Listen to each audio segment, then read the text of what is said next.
This conference will now be recorded. अद्य गुरुवासरः अथवा बृहस्पतिवासरः आषाढ शुद्ध प्रतिपदा दिनांक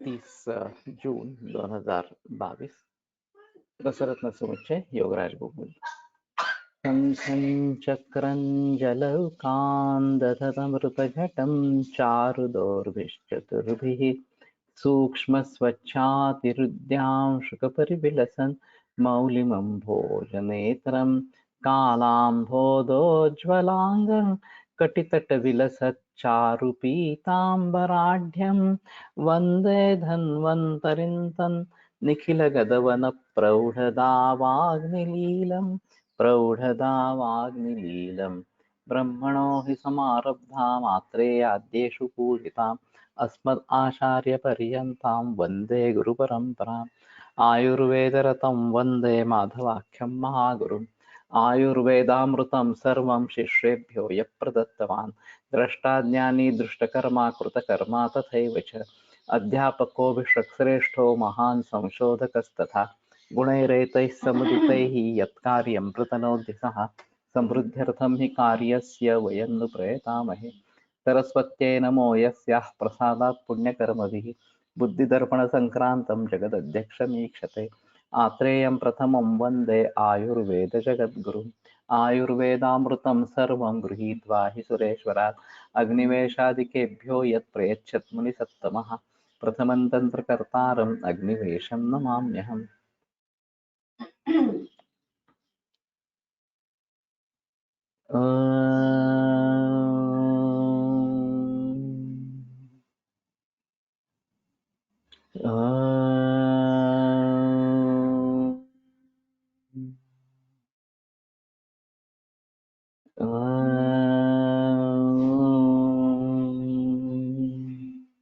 ओम शांति शांति शांति।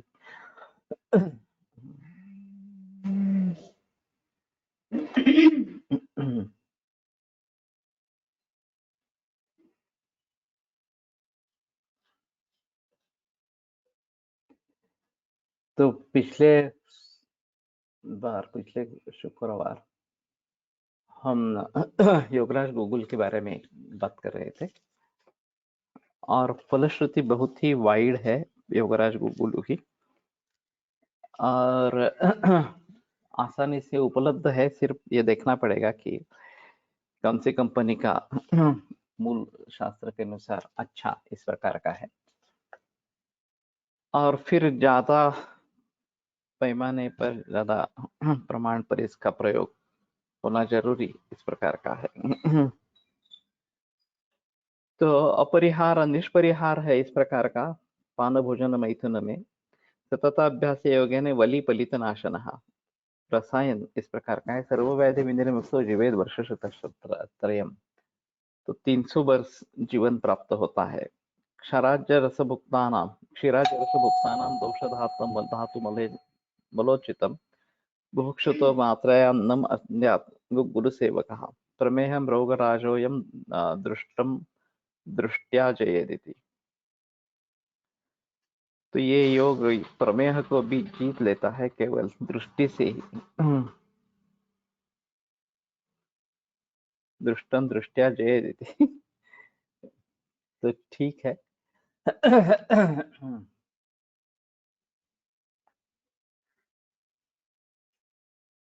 चेहऱ्याला खूप छान आहे योगराज कोट्टकल। ओके। तो देख लेंगे एक बार विवेक साना से भी बात कर लेंगे उनका पुनर्वसु का होगा तो विश्वास पूर्वक ले सकते हैं। अथ द्वितीय योगराज गुगुलु दार्विक कथन में हम जयति इत्यादि ये दार्विक कथन है। दृष्टं दृष्टया जयेदिति। चित्रकं पिप्पली मूलं यवानी कारोयी तथा विडंगान निर्मोदश्च जीरकं सिरोदारु च चव्वेला सैंधवं कुष्ठम रास्ना गोक्षर धान्यकं त्रिफला मुस्तक व्योषत वकुशीरम यवाग्रजम तालीशवस्त्रं पत्रं च सूक्ष्मचूर्णानि कारयेत्। एतानि समभागानि तावन्मात्रं च गुग्गुलं सम्मर्द सर्पिषागाणं स्निग्धे भाण्डे विनिक्षिपेत्। भक्षेत् कर्षमात्रं च वातरोगान् विनाशयेत्। ततो मात्रा प्रयुञ्जीते यथेष्टाहारसेवनात् योगराज इति ख्यातो योगोऽयममृतोपमः। आमवाताढ्यवातादीन् कृमिदुष्टव्रणानि च प्लीह गुल्मोदरानाः दुर्नामानि विनाशयेत्। अग्निञ्च कुरुते दीप्त तेजो वह्निबलं तथा।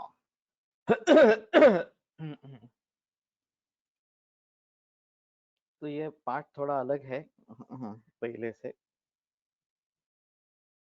लेकिन आम्बवात आढ्यवात कृमि दुष्ट व्रण और अर्श वगैरह इसमें बताया गया। और अग्निम च कुरुते दीप्तम तेजो वृद्धि बलं तथा, तो ये अलग फलश्रुति है। चित्रक पिपरा मूल अजवायन काला जीरा वायविड़ंग अजमोदा जीरा देवदारू वच इलायची सैंधा नमक कूट रासना गोखरू धनिया त्रिफला नागरमोथा कोष्ठ दालचीनी खस यवक्षा तथा तालीस पत्र सम्माग इन सबों का सूक्ष्म चूर्ण तथा चूर्ण के बराबर शुद्ध गुगुल मिलाकर घी के साथ में अच्छी तरह कूटकर बटी बनाए और स्निग्ध भांड में रखे। इसमें इसको एक कर्ष की मात्रा में भक्षण करे। यह वातरों को नष्ट करता है। इस योग को अपनी इच्छा के अनुसार आहार विहार करते हुए मात्रा पूर्वक सेवन करे। यह योगराज गुगुलु है और योग अमृत समान है।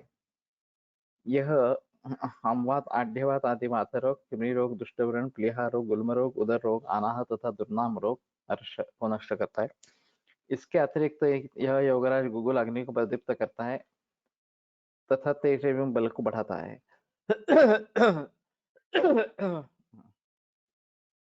तो मैं समझता हूँ पहला जो योगराज गुगुल वही ज्यादा बेहतर है। ये अगर अमवात वगैरह में खास करके प्रयोग में लाना है त्याच्यात औषध जास्त आहेत। त्याच्यात त्रिफला आहे सगळ्याच्या जोडीला। सर्वभागान्वितैः सर्वैः त्रिफला द्विगुणा भवेत्। दो भाग दो गुणा त्रिफला है। त्रिफला सहित यदि समभागस्तु गुगुलु। तो ये ज्यादा पहला वाला जो है वो ज्यादा पसंद है इस प्रकार से। लेकिन फिर भी ये अच्छा इस प्रकार का रहेगा। अथ वळवानलः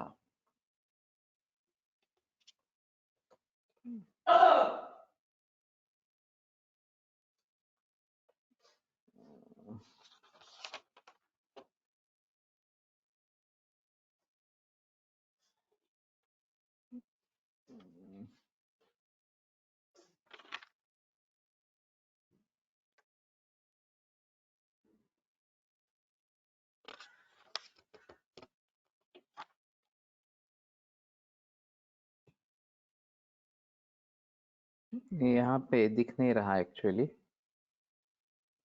मॉड।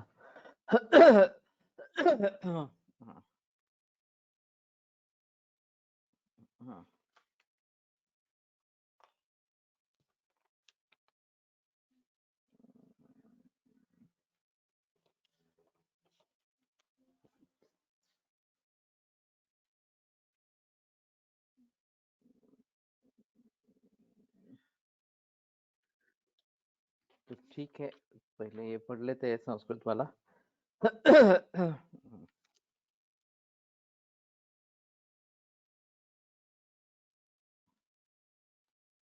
फिर आगे बढ़ेंगे। शुल्बम तालक गंधकौ जलनिधे फेनो अग्निगर्भाशयः कान्तायो लवणानि हेमवचयोर् नीलाञ्जनं तुत्तकं भागो द्वादशको रसस्य तदिदं वज्राम्बुघृष्टं शनैः सिद्धोऽयं वडवानलो गजपुटे रोगान् अशेषाञ्चेत् आर्द्रकस्य द्रवेणामुं दशवाराणि भावयेत्। दिनद्वयं चित्रकस्य द्रावेणैव तु भावयेत्। पादांशम् अमृतं दत्त्वा तत्रद्रावैः क्षणं पचेत्। मात्रया योजयेच्छानुदशमूलश्रुतं पयः वातश्लेष्मप्रधाने च दद्यात् चूषणचित्रकम्। स्वेदञ्च कटुतुम्बिन्यां प्रयुञ्जीताति यत्नतः दाहञ्च जयया हन्यात् शीतवातञ्च वर्जयेत्।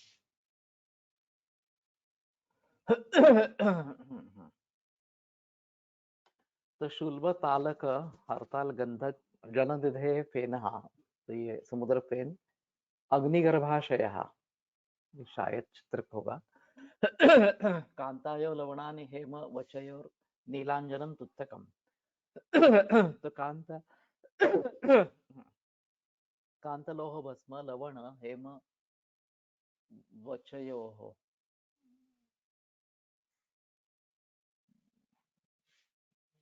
हेमवच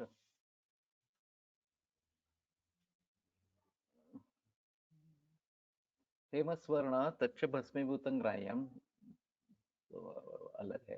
हेम और वचा नीलांजन तुत्तक भागद्वादशको रसस्य पारत तदिदं वज्रम वज्रम घृष्टम शनैः वज्राम्बुस्नुहि क्षीर तेन घृष्टमर्दितम्।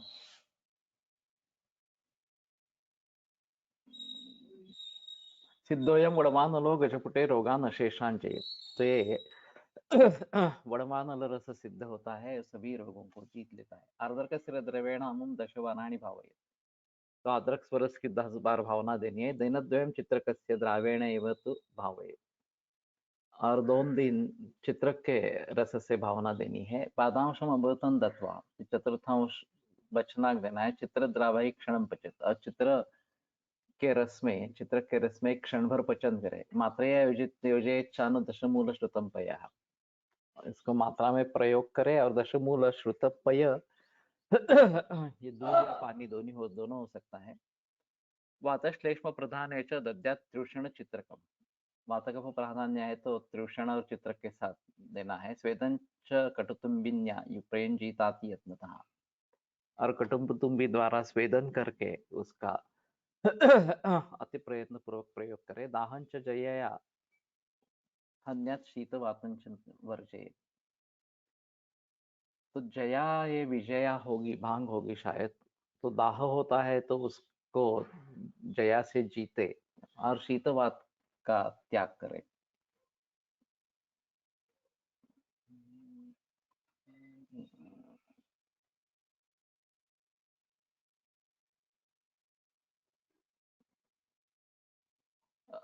जय जयन्त्या सह प्रयुक्तः सन दाहं हन्यात्, दाहेश व्यजनं कुर्यात् इति। व्यजनं कुर्यात् तो सिर्फ पंखा से ये देना है। अथ मार्तंडेश्वरः समताप्ययुतं शुल्बं फलविमशति मानकम्।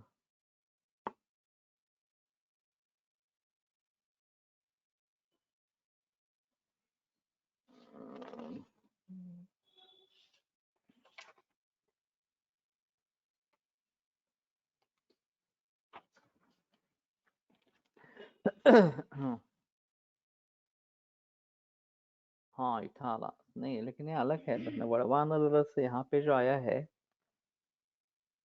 ये अलग आया है।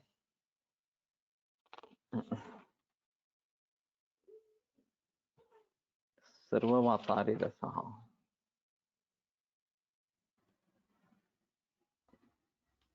हाँ मार्तंडेश्वर पहला है। समताप्ययुतं शुल्बं फलविंशति मानकम, पश्चात् चतुर्वारं खण्डयित्वा ततश्चरेत्, तत्तुल्यं माक्षिकोपेतं पुटेत् पुटेत् विंशतिवारकम्। गन्धकेन पुटेत् तावत् यावत् फलमितं भवेत्। क्षिपेत् फलमितं तच्च तत्र गन्धकेन हतं रसं।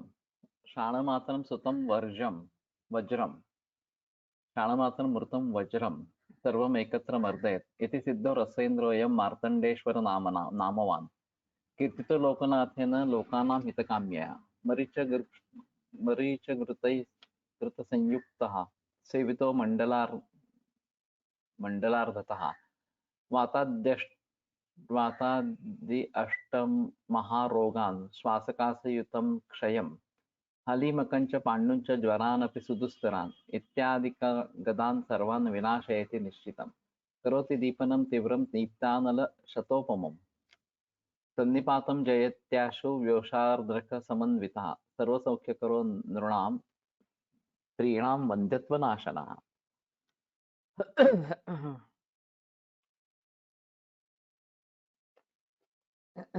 ये वातव व्याधि में जो योग आते हैं इसमें भी स्त्रीणाम वंध्यत्व नाशना ये एक बात होती रहती है बहुत सारे रोगियों में। तो वंध्यत्व का मूल कारण वातदोष है, ये एक बात ध्यान में आती है। और वातव व्याधि की चिकित्सा वंध्यत्व के नाशन के लिए उपयोगी होती है, ऐसा काफी जगह देखा जाता है। शुद्ध सुवर्णमाक्षिक 20 पल, शुद्ध कंटक वेदी ताम्रपत्र 20 पल लेकर एक हांडी में नीचे आधा स्वर्णमाक्षिक रखकर उसके ऊपर कंटक वेदी ताम्रपत्र को रखे और ऊपर से शेष स्वर्णमाक्षिक छोड़कर चकोरे से मुख बंद कर दे और कपड़ा मिट्टी कर सुखाकर तथा सुखाकर गजमुठ में फूंक दे। तो स्वर्णमाक्षिक में ताम्र का पचन करना है, ऐसा थोड़ा सा रहेगा गजपुट में। इस प्रकार स्वर्णमाक्षिक के साथ बार बार ताम्रपत्रों को फूंके पुनः ताम्रपत्र के बराबर स्वर्णमाक्षिक मिलाकर नींबू के रस के साथ या कांजी के साथ घोटकर फूट दे। इस प्रकार प्रत्येक बार कांजी के साथ या नींबू के रस के साथ घोटकर 20 फूट दे। पुनः संभाग शुद्ध गंधक मिलाकर तथा कांची के साथ घोटकर फूट दे और निकालकर महीन चूर्ण बना ले। इस प्रकार शुद्ध ताम्र 1 पल, गंधक के साथ मारित मारद भस्म रस सिंदूर 1 पल तथा हीरा भस्म 1 क्षाण, इन सबों को एक करवाला में घोटकर शीशी में भर ले। यह रसों में श्रेष्ठ मार्तंडेश्वर नामक रस को भी लोकनाथ ने संसार के हित के लिए इच्छा से बनाया है। यह रस काली मरीच चूर्ण तथा घृत के साथ आधे मंडल 24 दिन तक सेवन करने से वातरोग आदि 8 प्रकार के महारोग वातव्यधि, अश्मरी, कुष्ठ, प्रमेह, उदर रोग, बकंदर, अर्श रोग तथा संग्रहणी रोग, श्वास काशी युक्त क्षय रोग, खलीमक, पांडु रोग तथा भयंकर सभी ज्वर आदि रोगों को अवश्य ही नष्ट करता है। यह जाठराग्नि को अच्छी तरह प्रदीप्त करता है। यह व्योष चूर्ण तथा अदरक के रस के साथ सेवन करने से संधिपात रोग को शीघ्र ही नष्ट करता है। यह मनुष्यों के सभी प्रकार के सौख्य को देने वाला और स्त्रियों का वंध्यत्व को नष्ट करता है, उनके वंध्यत्व को नष्ट करता है। तो बनाना ज्यादा कठिन नहीं है, सिर्फ ये हीरक सुवर्ण ये दोनों होने के जरिए काफी महंगा होगा और प्रोसेस काफी कॉम्प्लिकेटेड। बेसिकली ताम्र, सुवर्ण और हीरक ये 4 ही घटक द्रव्य है और रस सिंदूर भी डाला गया है बाद में।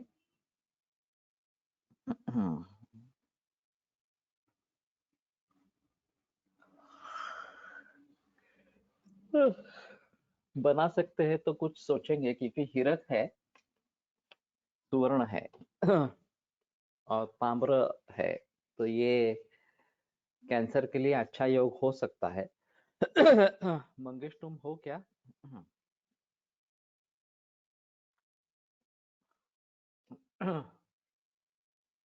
मंगेश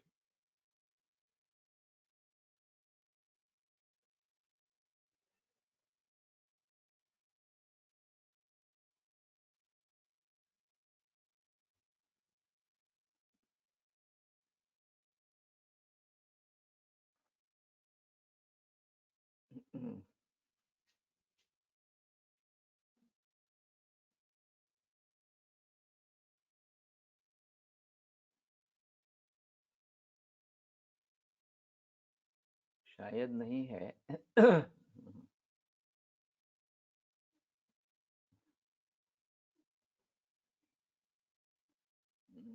मनोज, मनीषा, नहीं है, मंगेश नहीं है। तो इसको बनाने की कोशिश करते हैं। समय लेगा।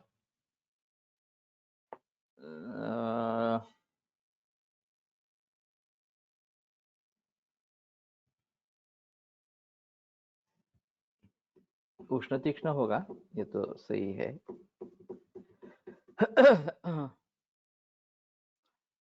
तो ठीक है। चतुस्सुधा रस। समभागे शुभे हेम्नि निर्गुणं ताप्यम् उत्तमं शतधा शतधा रौप्ये शुल्बे च तशतवारकम् इत्थं सिद्धमिदं बीजं पृथक् अक्ष प्रमाणतः समावर्त्यते कतिररसे पंचफलात्मके वक्ष्यमाण प्रकारेण जारयेदति यत्नतः तप्ते खले रसं दत्वा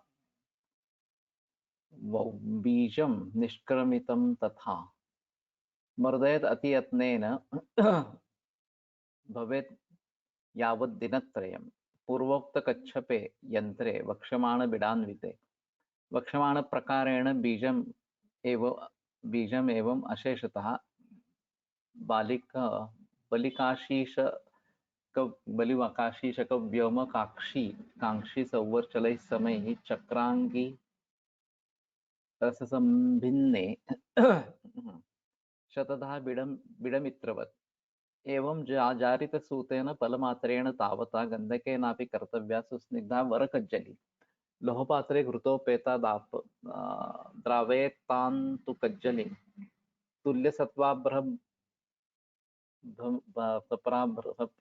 तुल्यसत्त्वाभ्रम असितं क्षिप्त्वा सन्मिश्र्य सर्वशः रंभापत्रे विनिक्षिप्य कुर्यात् पर्पटिकां शुभां विचूर्ण पर्पटिं सम्यक् वैक्रान्तं त्रिंशदंशतः निक्षिप्य हिङ्गुतोयेन शतधा परिभावितम् निरुद्धमल्यमूषायां स्वेदयदति यत्नता पुनः सञ्चूर्णे यत्नेन करण्डे विनिवेशयेत् हन्यात् सर्वमरुद्गदान् क्षयगदं पाण्डुञ्च नष्टाग्नितां निर्वीर्यत्वम् अरोचकं तु अजरणं शूलञ्च गुल्मादिकम् अष्टौ चैव महागदान् अतितराम् व्याधिं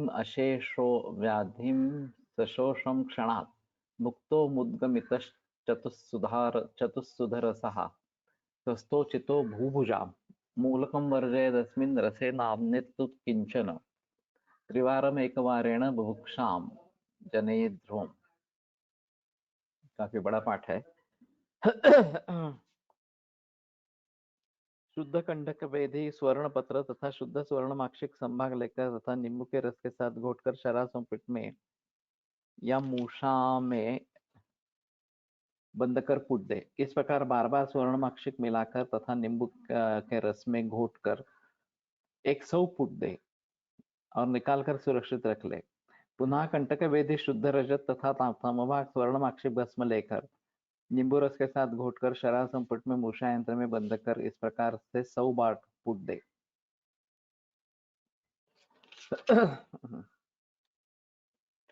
तो स्वर्ण और स्वर्णमाक्षिक के पहले लिया है, फिर बाद में रौप्य लिया है स्वर्णमाक्षिक। फिर रौप्य लिया है।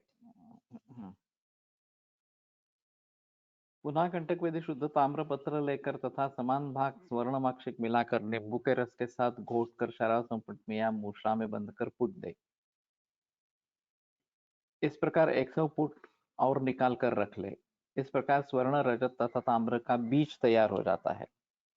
इसके बाद इन तीन धातुओं के बीज की एक एक अक्ष प्रमाण में लेकर एकत्र खरल करे और शुद्ध पारद 5 पल में मिलाकर जारण विधि।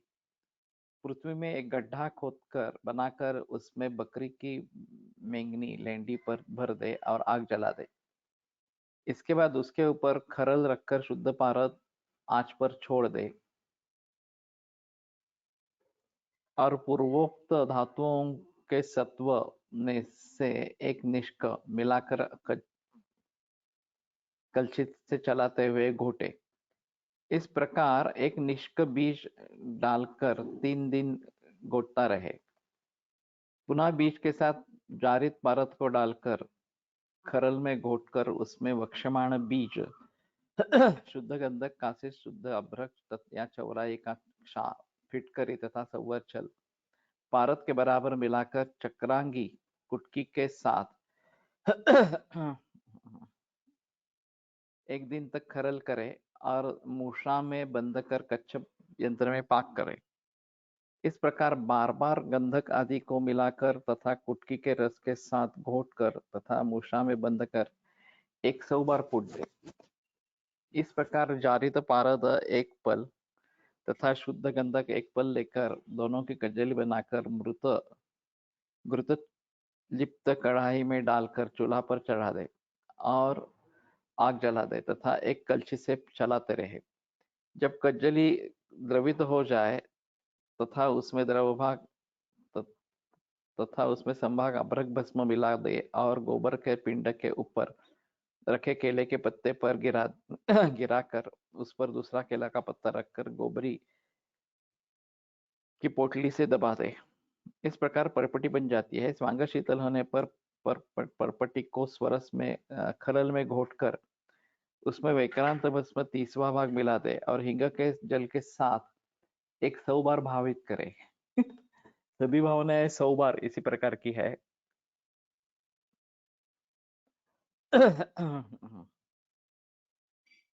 इसके बाद मल्ल मूषा में बंद कर 3 घंटे तक वालुका यंत्र में पाक करे। स्वांग शीतल होने पर मल्ल मंजूषा से सिद्ध रस को निकाल कर तथा महीन पीसकर शीशी में रख ले। यथा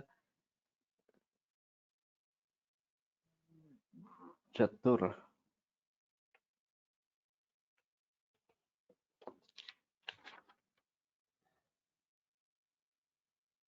चतुस्सुधा रस है नहीं का।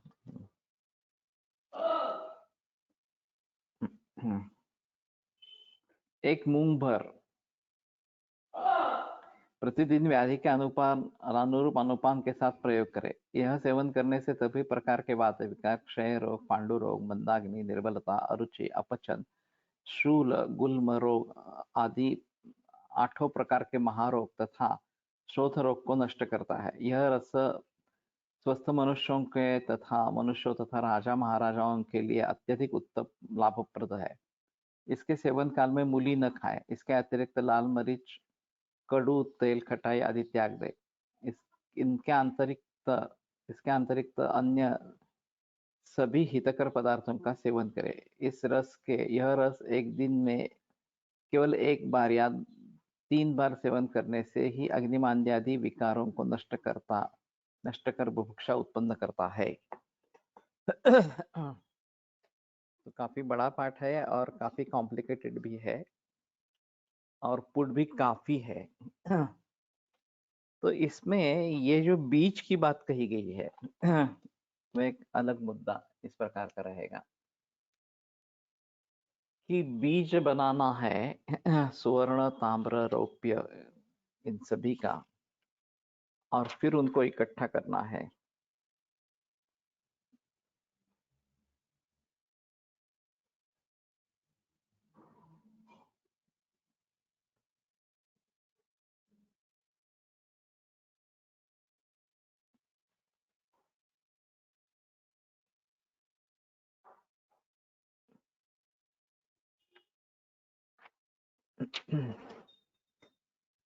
ये 100 बार करने की प्रोसेस बताई गई है, हर एक की अलग अलग।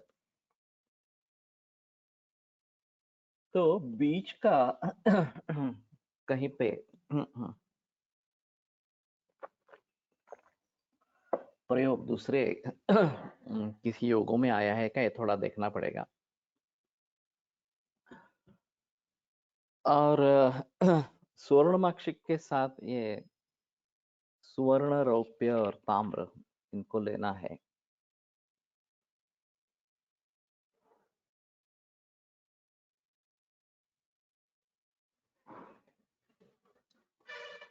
और चक्रांगी का मतलब यहाँ पे उन्होंने कुटकी किया है। चक्र लक्षणिका ये गुडुचि का भी पर्याय है, तो शायद वो भी बात हो सकती है। ठीक है, बनाना काफी मुश्किल है। सर्ववातारी रसा गंधकाद्विगुणं तालं तालकाद्विगुणा शिला शिलायाद्विगुणं ताप्यं ताप्याच्च द्विगुणं रसं खल्लयत् सर्वम् एकत्र यावत् स्यात् दिनसप्तकम् सर्वस्याष्टमभागेन दत्त्वा रक्तामृतं शुभम् विशतिन्दुकजैर्द्रावैः पिष्ट्वा गोलकमाचरेत् विशोष्य वालुकायन्त्रे अन्ध्रये दिवसद्वयं स्वाङ्गशीतलमुद्धृत्य हिङ्गवष्टकान्वितं भावयेत् बीजपूरस्य सप्तवारं रसेने सप्तवारं रसे शुण्ठ्या चित्रमूलस्य वारिणा इति सिद्धो रसेन्द्रोऽयं सर्ववातारि संज्ञकः कृतेन सहितो लीढो वल्लद्वयमितो नृभिः निहन्ति अशीति वातात्तीव्रार्तिं तीव्रार्तिर्गुल्मान् अष्टविधानपि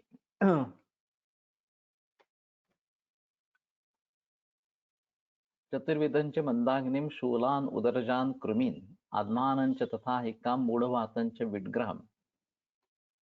तो श्रुति वाइड है।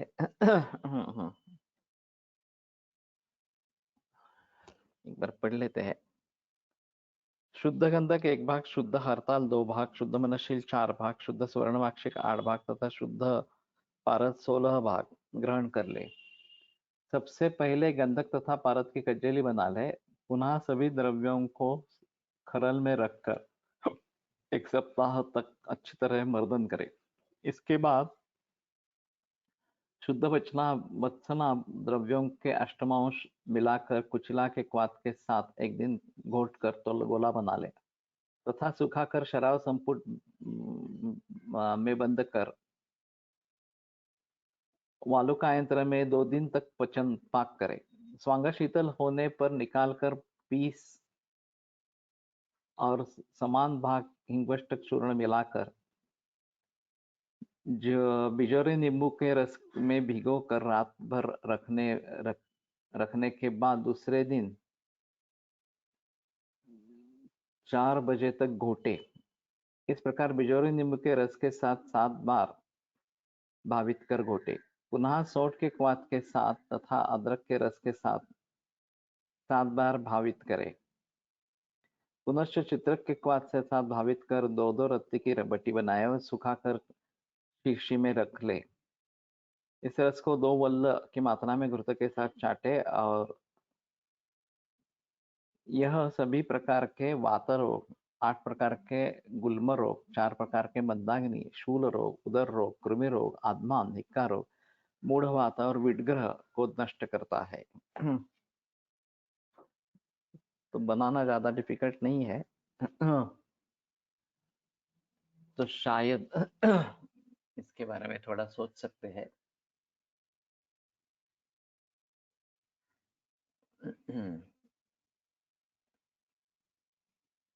निहंती अशीति वातारती 80 प्रकार के वात रोगों को जीत लेता है। कल एक एमआर आया था,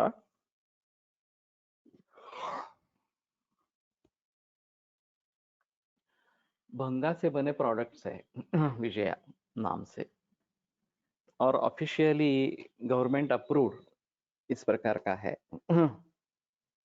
तो इसमें जाति फलादी गुटिका भी है जो मिलती नहीं थी, मेरे पास बहुत पुरानी पड़ी है इस प्रकार से। और एक वेदना के लिए रस उन्होंने बताया, एक टैबलेट बताई।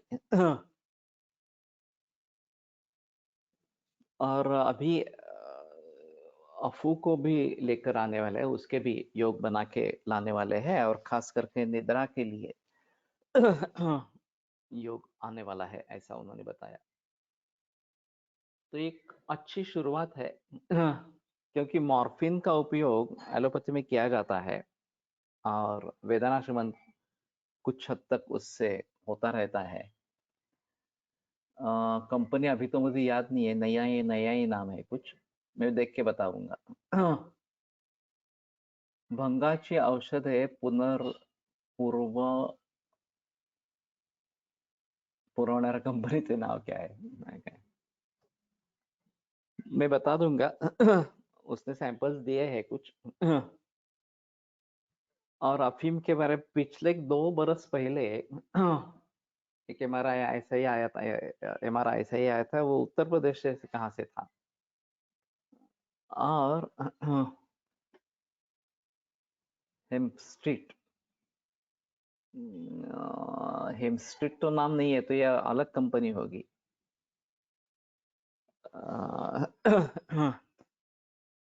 तो उनकी भी इस प्रकार की दवा थी, वेदनांतक रस था उनका, भंगा वाला। तो मैंने उसको सूक्ष्म कर दिया, 6x कर दिया, और मैं कैंसर के मरीजों में वो अभी प्रयोग कर रहा हूँ उसका। तो इनके बारे में भी इसी प्रकार से सोच सकते हैं थोड़ा सा। और जो एक बड़ी मुसीबत है पेन की, विशेषतः कैंसर रोगों में, या जहां कहाँ भी हमारा निदान पक्का हो, चाहे आमवात हो, चाहे संधिवात वगैरह इस प्रकार के हो, तो हेमस्ट्रीट भी बना रही है, त्रैलोक्य विजयवटी, कामेश्वर मोदक, तो शायद यही होगी त्रैलोक्य विजयवटी। ये उन्होंने वेदना के लिए बताई थी, और कामेश्वर मोदक शायद यही हो। Trailokya Vijayvati and Kameshwar Modak contains bhanga marketed by Hemstreet. तो ठीक है। तो मैं एक बार कंपनी का नाम देख लेता हूँ, शायद यही कंपनी है, क्योंकि त्रैलोक्य विजय रस विजयवटी ये नाम था, और कामेश्वर मोदक भी मुझे याद आ रहा है, इस प्रकार का नाम है। तो ये केवल एलोपैथी की मक्तेदारी थी अब तक। इस प्रकार से भंगा से बने प्रोडक्ट्स को मार्केट में उन्होंने लाया है मॉर्फिन के रूप में। तो ये भी अच्छा तरीका है, वेदना शमन त्रैलोक्य विजयवटी। या तो जहां निदान पक्का है कि वेदना शमन होने से कुछ गड़बड़ी नहीं होगी, निदान में गड़बड़ी नहीं होगी, सोच समझकर मूल रोग की ट्रीटमेंट चल रही है, और उसी के साथ ये वेदनांतक वगैरह इस प्रकार के जो है वो प्रयोग में ला रहे हैं। तो बिल्वादी चूर्ण पण आहे भंगायुक्त हेम्पस्ट्रीट से। ओके।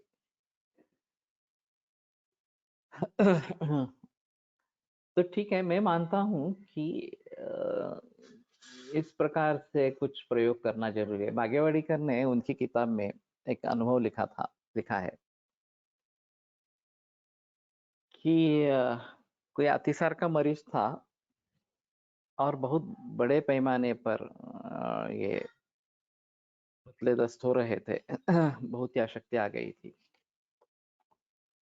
तो उसकी माँ ने उसको पूछा, अरे क्या दवा दे रहे हो? यह अतिसार बिल्कुल मिट नहीं रहा है, ये रोगी चला जाएगा, चल बसेगा। तो उन्होंने जाकर बाजार से भंगा लाई, और फिर उसका प्रयोग किया, और वो मरीज बच गया। इस प्रकार से उस समय में भंगा आसानी से मिलती थी। अभी भी महाशिवरात्रि के लिए भंगा आसानी से बाहर मिलती है। लेकिन वैद्यों के लिए अगर लेना है तो ये एफडीए के बहुत सारे नियम है, उसके लिए कितना लाया था, कितना प्रयोग किया, वगैरह वगैरह, ऐसे भी बातें हैं। और कंपनी के लिए भी, जो बनाने वाली कंपनी है उसके लिए भी काफी नियम इस प्रकार की है। भांग के पौधे से कपड़े, बैग आदि बनाए जा रहे हैं।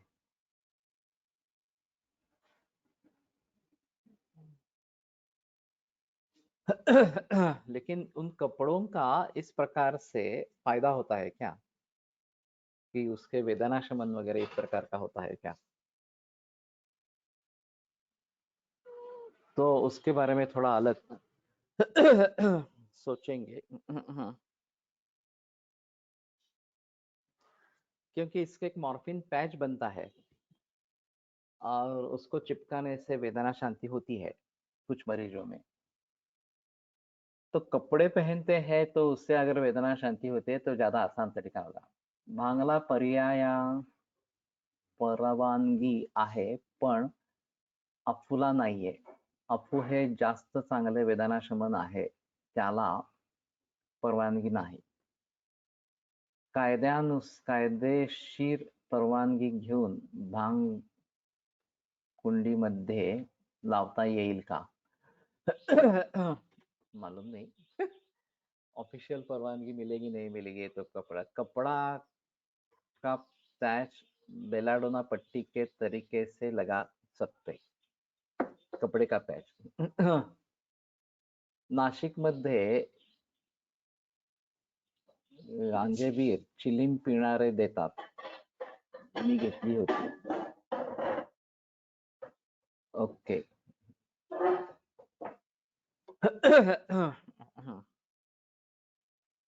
तो बाहर आसानी से मिल सकती है. लेकिन हम औषधियों में प्रयोग करना चाहते हैं तो पाबंदियां है. ये काफी मुश्किल मामला है और चोरी का मामला रहेगा फिर.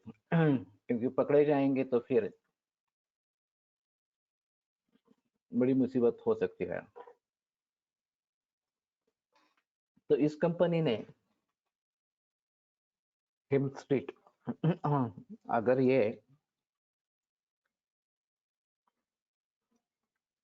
दवा मार्केट में लाई है अफीम अफू भांग केवळ निद्राजनन आहे प्रायः. लेकिन एलोपैथी जो राज कर रही है पूरे विश्व में वो वेदनाशमन औषधियों से राज कर रही है. अब ये तो नार्कोटिक्स में आते हैं अफू और गांजा इस प्रकार से. लेकिन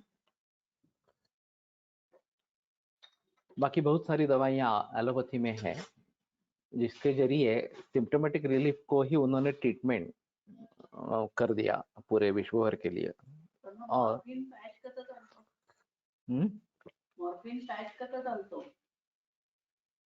एलोपॅथी मध्ये आलाय ना, दिलाय ना.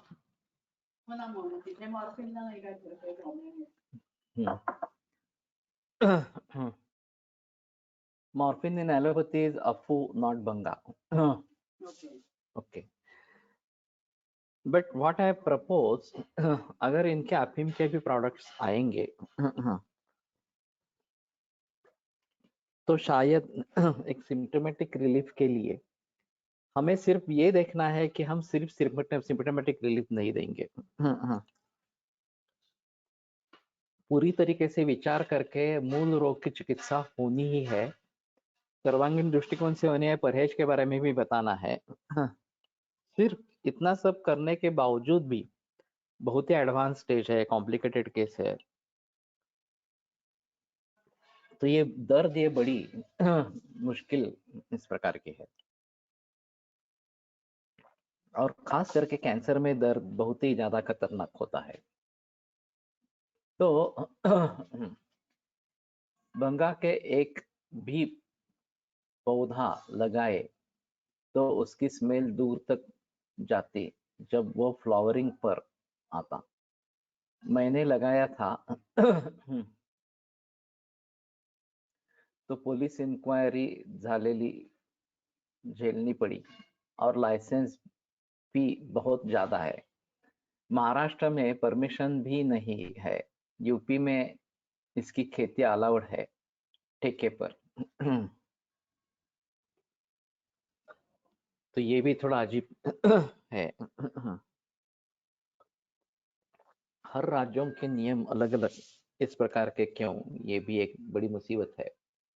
और ये केवल भारत का सिलसिला है ऐसा नहीं, विदेशों में भी यही बात है.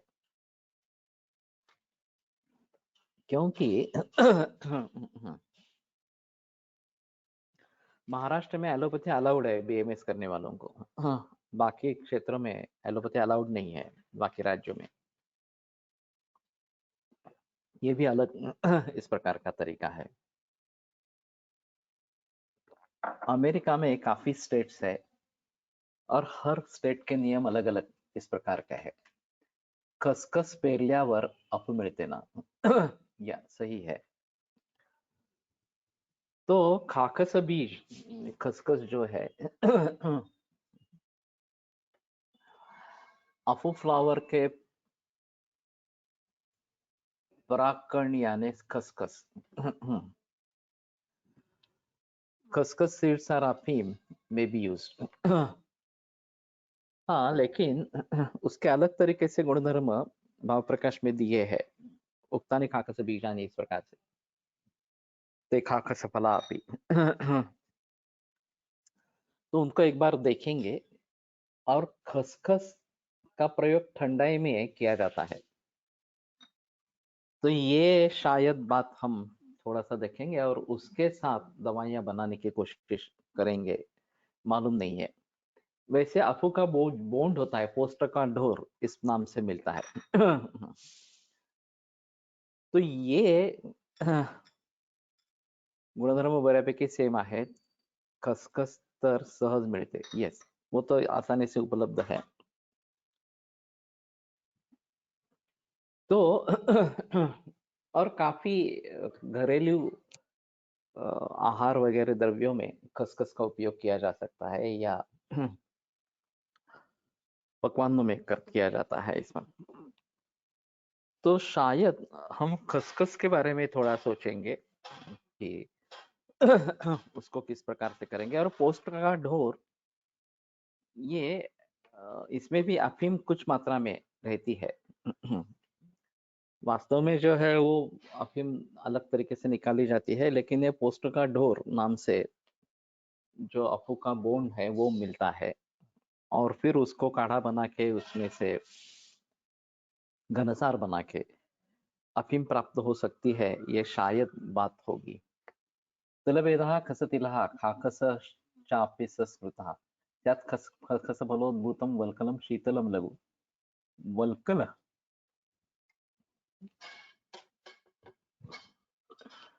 ग्राहि तिक्तं कषायञ्च वातकृत् कफकासरुत् धातूनां शोषकं रुक्तं मदकृत् वाग्विवर्धनम् मुहुर्मुहुकरं रुच्चं सेवनात् पुंस्त्वनाशनम्. ये तिलभेद बताया गया है, लेकिन तो मालूम नहीं है तिलभेद ही है या खस ये अलग अफू का इस प्रकार का है. और वातकृत कफका से रुत इस प्रकार का बताया है. मदकृत वाग विवर्धनम, ये थोड़े इस प्रकार के नार्कोटिक इफेक्ट्स है. अफूच्या बोंडातून पाझरणारा स्राव घट्ट झाला म्हणजे अफू होते असे ऐकले होते. ओके. ये सूखे हुए शायद पोस्टर के ढोर मिलते हैं और फिर उसका काढ़ा बना के उसका घनसार बनाएंगे तो शायद बात बनेगी. लाडू खीर यात खसखस टाकतात. भरपूर काढ़ा घालून, कांदा घालून व खसखस बी भाजी करतात, खसखसची भाजी करतात, पण त्याने झोप येत नाही.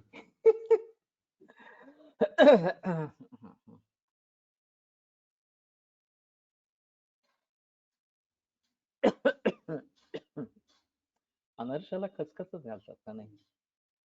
अनारसा में खसखस डालते हैं. हर्डीकर जी अनारसा की बहुत प्रशंसा करते थे.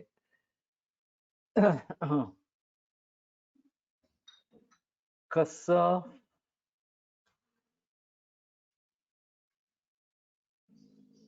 खसफलभूत असे पर्याय आहे, म्हणजे अफू पासूनच असणाऱ्या खसखसचे गुण आहेत. डोडा पोस्ट या पोस्टदाना कहते यूपी में. रस्तों से ऐसे बोर्ड दिखाई देते.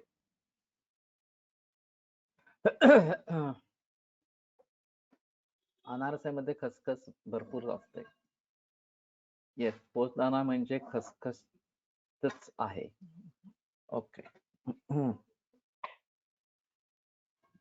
तो शायद इन सभी के बारे में थोड़ा सोचना पड़ेगा कि कहीं उसका प्रयोग किया जा सकता है. एक बेसिक ऐसा है कि वेदना प्रशमन ये एलोपैथी की खासियत बन गई. और कुछ भी बीमारी हो, कुछ भी परहेज न करे, सिर्फ दवा ले ले और उससे वेदना की शांति हो जाए, शूल शांत हो जाएगा।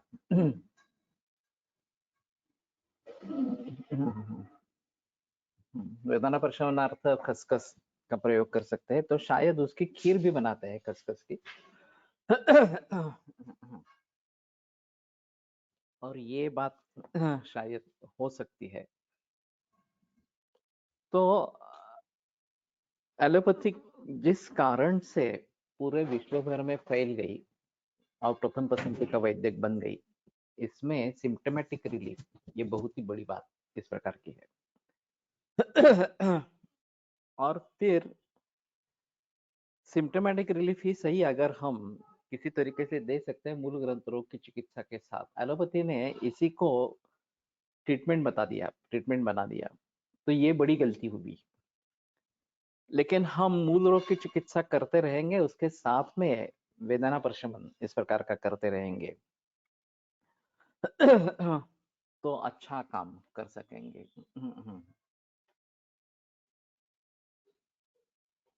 गुजरात में लड्डू के ऊपर खस खस लगाने का रिवाज है, और हाथ पैर में दर्द हो तो खसखस की सुकडी देते हैं। खसखस पौष्टिक म्हणून वापरली जाते, फलश्रुतीमध्ये तर पुंस्तवनाशक म्हटली आहे, परंतु गुण वातकृत सांगितले आहे।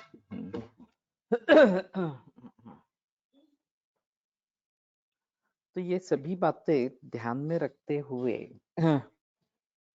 शायद परंपरा के अनुसार क्या है ये थोड़ा देखेंगे। और इसमें सच ही में अफू के गुण आते हैं या नहीं आते हैं, ये थोड़ा देखना पड़ेगा इस प्रकार का। और कृशता निर्माण करने वाली है, तो पौष्टिक पदार्थों के साथ या रूक्ष बताई गई है, तो पौष्टिक पदार्थों के साथ इस प्रकार के लड्डू अगर बनाएंगे तो ज्यादा अच्छी बात इस प्रकार की होगी। और मैं एक सोच रहा हूँ, जो पारंपरिक आहार है, अभी जो छात्र हॉस्टल में रहते हैं उन्हें सुबह भूख तो लगती है, और फिर कुछ भी नाश्ता कर लेते हैं। ये पोहा उपमा से लेकर समोसा वड़ा और काफी इस प्रकार के अन्य द्रव्यों का सेवन किया जाता है। तो उनके लिए पर्याय क्या हो सकता है जो आसानी से उपलब्ध हो? तो लड्डू और उसके साथ देसी गाय का दूध एक अच्छा पर्याय हो सकता है। लड्डू घर से मंगवा सकते हैं। और उसमें काफी प्रकार के लड्डू बन सकते हैं, ये एक अलग बात इस प्रकार की हो कि एक ही प्रकार का न हो इस प्रकार से। तो इसमें पुष्टिवर्धक पदार्थों के साथ अगर खसखस का प्रयोग होता रहेगा तो शायद ये बात अच्छी बनेगी। तो थोड़ा इसके बारे में सोचेंगे कि कौन कौन से लड्डू हम प्रचलन में ला सकते हैं। दादर में एक दुकान मैंने काफी बरसों से देखी थी, लाडू सम्राट ये नाम उस दुकान का था। पुण्यात पण आहे। पुणे कुठे कुठे म्हणली? दामल्यांचे लाडू। बर बर बर।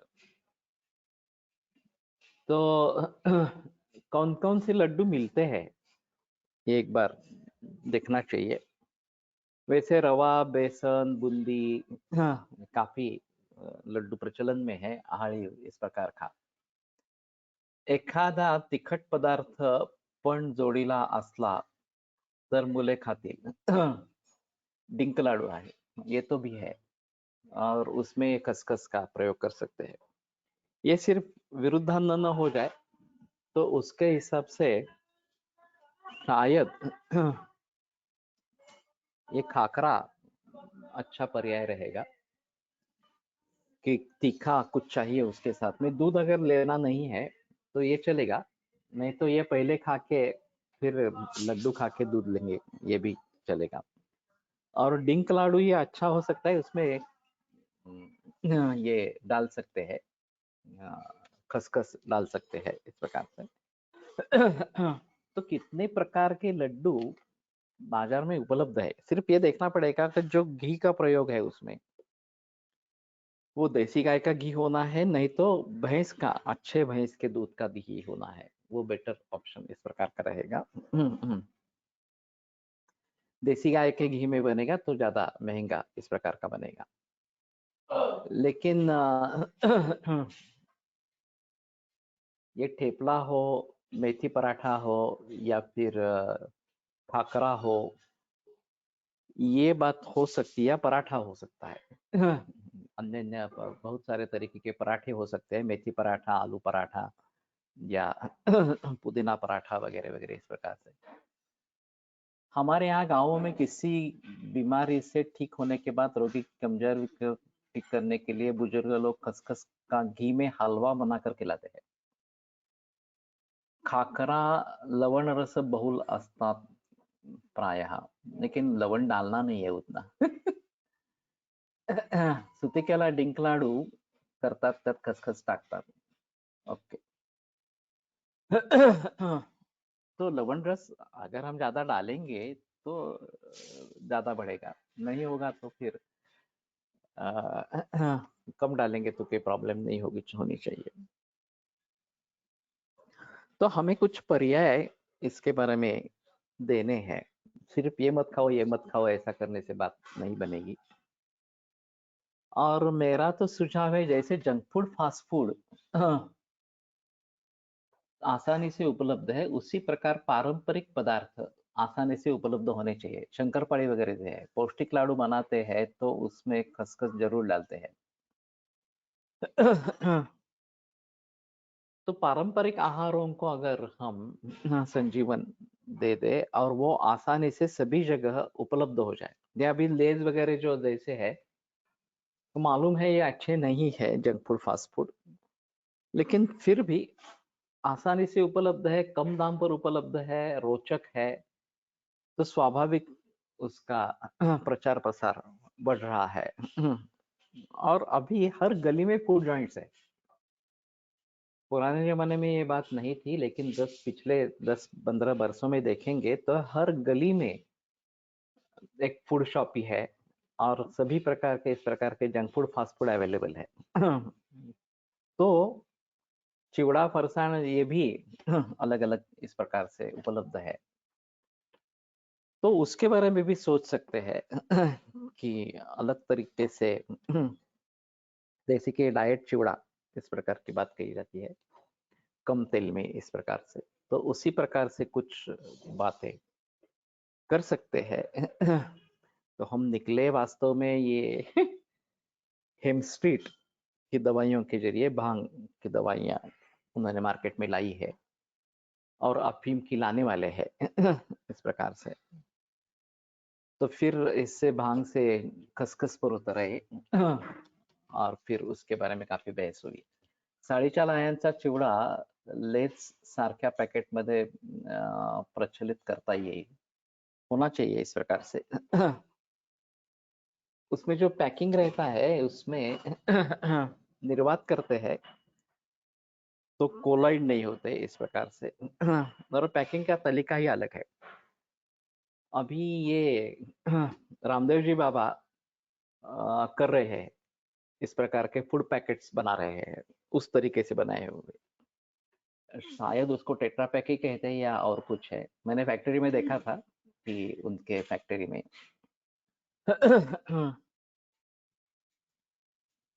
कि इस प्रकार के फूड प्रोडक्ट, हल्दीराम एटसेट्रा कंपनीना अप्रोच होता आले तर अनेक पारंपरिक पदार्थ जगभर प्रसिद्ध होऊ शकते। लेकिन वो चाहते हैं कि जो बेचे जाए उसी प्रकार के प्रोडक्ट हम बनाएंगे। तो ठीक है, इसके बारे में सोचना पड़ेगा। और हमें पर्याय देने चाहिए। एक सबसे अहम मुद्दा क्या है कि ये नहीं लेना है, इसके बजाय ये लेना है। इस प्रकार से अगर हम लोगों को बताएंगे तो शायद बात अच्छी इस प्रकार की रहेगी। मूंग दाल मिळते असे हल्दीरामची मिळते, यस।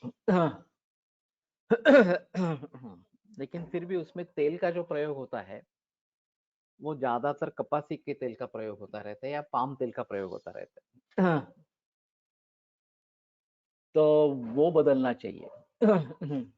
ये अगर घी में बने तो ज्यादा टिकते नहीं है, ये दूसरी एक मुसीबत है।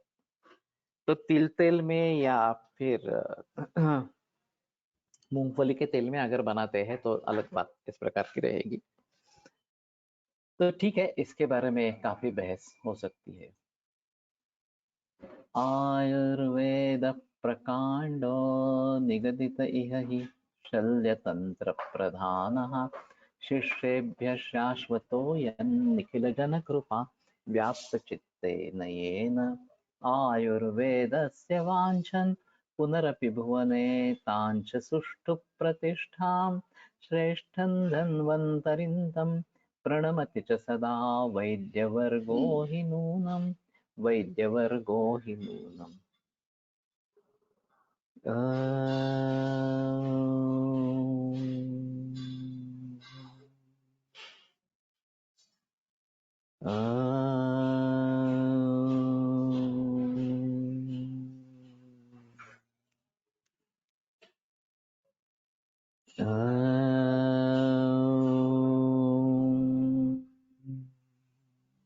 ओम शांति शांति शांति। विरम्यते व्याख्यानव्यापारः। श्वः पुनरपि मिलिष्यामः।